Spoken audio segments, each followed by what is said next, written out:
Welcome to The Explainer. Today, we're diving into a really influential book by Dr. Mark Laaser called Healing the Wounds of Sexual Addiction. We're going to unpack the hidden nature of this struggle and look at the path from addiction to healing that the book lays out. The book just throws you right in with this powerful, anonymous story. You've got this respected pastor, a leader in his community, someone who seems to have it all together. But under the surface, he's living this secret life. And right away, that just hits you, right? It gets to the heart of the problem, that this thing often thrives in silence, affecting people you'd never expect. So, how do we even begin to understand what's going on here? Well, the book suggests we need to look at it through a dual framework, a way of seeing it from two different angles that might seem like they don't fit together at first. Okay, let's start with the basic definition from the source. There are really two key pieces here. First, the behavior is uncontrollable. And second, it always eventually leads to negative consequences. This isn't just about a moral failing. It's about a genuine loss of control that ends up causing real-world damage. Now, this is where Dr. Laaser's approach gets really interesting. He presents these two concepts, sin and disease, not as an either-or, but as two sides of the same coin. The sin framework helps us see the unmanageable behavior and the need for repentance. At the same time, the disease framework lets us see it as a condition, something with real symptoms that needs healing. The book argues you absolutely need both perspectives to get the full picture. And make no mistake, this isn't some rare, fringe issue. Not at all. The source really emphasizes how big this problem has become, especially with the role of the internet. For instance, one study cited in the book found that a staggering 40% of pastors they surveyed admitted to viewing pornography.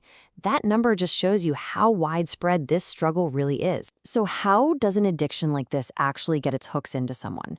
The book describes a very clear, repeating pattern, a vicious cycle that just keeps feeding itself, trapping the person inside it. This cycle, which comes from Dr. Patrick Carnes's work, it all starts with preoccupation. The mind gets obsessed with sexual thoughts as a way to escape some kind of pain. This obsession then leads to a ritual, a specific sequence of behaviors that just builds and builds the intensity. After the ritual comes the acting out, the sexual behavior itself. And what's the result? Total despair, a crushing wave of guilt and shame, which, and this is the really tragic part, just pushes the person right back to step one, to preoccupation, to try and escape this new pain. Okay, so that cycle explains the mechanics of it all, the how. But it doesn't really get to the why, does it? What's the original hurt, the initial shame, that kicks this whole devastating cycle into gear in the first place? According to Dr. Laaser's model, the answer goes way back. The book traces the real origins of addiction back to these deep wounds that are formed in childhood, usually because of unhealthy family dynamics. These dynamics create the perfect breeding ground for an addiction to take root and grow. The source points to four main areas where these wounds come from. You have messed up boundaries, either way too loose or way too rigid, which creates fear. You have unspoken rules in the family, like don't talk about problems or don't feel your emotions. Then you have these rigid roles people get forced into, like being the perfect hero or the family scapegoat, which stops them from being their true selves. And often, other addictions are already in the family, which models this really unhealthy way of dealing with life. And all of that painful family stuff, it forges this set of core beliefs that become a person's inner script. They start to truly believe, deep down, I am a bad, unworthy person. And because of that, no one will ever love me for who I really am. That leads to this fierce, protective belief. No one can take care of my needs but me. And that's what sets up the final, terrible conclusion that fuels the whole addiction. Sex is my most important need. It becomes the only thing they think can numb that deep pain. After laying all of that out, the cycle, the deep roots, the painful beliefs, the book naturally pivots to the biggest question of all. Is there any hope? I mean, is healing even possible after all that? The answer the book gives is a huge yes, but it's a profound journey. So the last part of the book maps out a path toward healing. And it's really clear This isn't some three-step quick fix. It's a deep, spiritual, and personal transformation.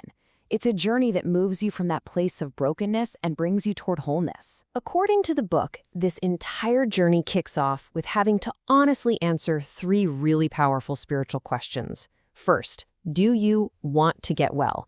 It forces you to look at your real desire to change. Second, what are you thirsty for? This helps you uncover the deep, real needs that sex has been a poor substitute for. And finally, the third question, are you willing to die to yourself?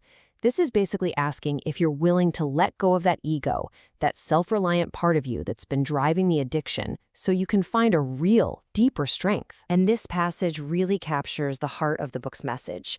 Healing isn't about becoming perfect or super strong all on your own. It's actually the opposite.